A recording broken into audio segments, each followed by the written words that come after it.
सवाल सिर्फ एक मजदूर की मौत का नहीं बल्कि उसकी सुरक्षा का भी है।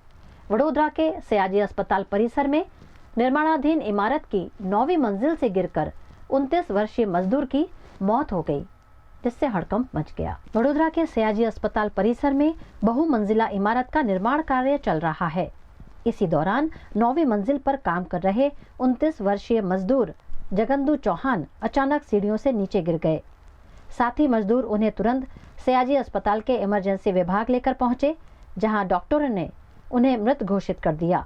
प्रथम दृष्टया मामला दुर्घटना का माना जा रहा है, लेकिन इस हादसे के बाद निर्माण स्थल पर मजदूरों की सुरक्षा व्यवस्था को लेकर गंभीर सवाल उठने लगे हैं।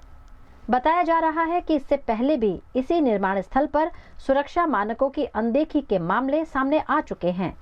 कुछ दिन पहले मजदूरों के बिना सेफ्टी बेल्ट की ऊंचाई पर काम करने की बात सामने आई थी, जिसकी जानकारी संबंधित अधिकारियों को भी दी गई थी। SSG હોસ્પિટલના અંડર કન્સ્ટ્રક્શન બિલ્ડિંગ MCH બિલ્ડિંગમાં કામ કરતા મજૂરનું પડી જવાની હાલતમાં અત્રેની હોસ્પિટલમાં સારવાર અર્થે લાવેલા, પરંતુ અમારા ફરજ પરના ડૉક્ટરે એને મરણ જાહેર કરેલો, એટલે મૃત હાલતમાં જ અત્રે લઈ આવેલ છે।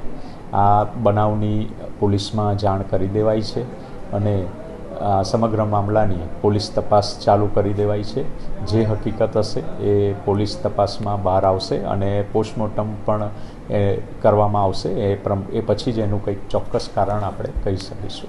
અંડર કન્સ્ટ્રક્શન સાઇટ પર કામ કરતા કર્મચારી મજૂરોની સુરક્ષા જે તે કોન્ટ્રાક્ટર અને જે બી એને કોન્ટ્રાક્ટ આપનાર સંસ્થા હોય એ બધાએ એનું સંયુક્ત ધ્યાન રાખવાનું જ રહેતું હોય છે અને સલામતીની તમામ વ્યવસ્થા એ લોકોએ ઊભી કરવાની રહેતી હોય છે। બધે બાંધકામ ચાલે છે MCHમાં, એમાં પણ અત્યારે પૂરી માહિતી મને બી, કારણ કે મને જે મળી છે ઇલેક્ટ્રિકલનો માણસ હતો, અમારા વિદ્યુત ડેપ્યુટી એન્જિનિયર જોડે બી હું વાત કરી લઉં એ લોકો શું છે। હું સિવિલમાં છું, એમને પૂછીને તમને પાકી માહિતી આપું એક્ઝેક્ટ શું થયું છે।